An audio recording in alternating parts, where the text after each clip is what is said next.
श्रील प्रभुपाद म्हणतात, भाग 109, बलवान मनुष्याने आपल्या बळाचा उपयोग वैयक्तिक आक्रमणासाठी न करता दुर्बलांच्या संरक्षणार्थ केला पाहिजे.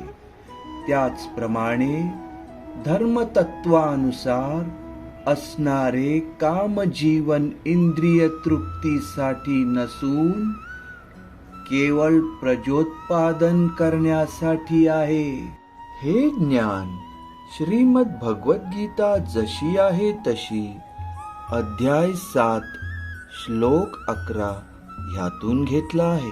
श्री वृंदावनच्या या पवित्र स्थानातून तुमचा सर्व Devdas. Hare Krishna, Krishna Krishna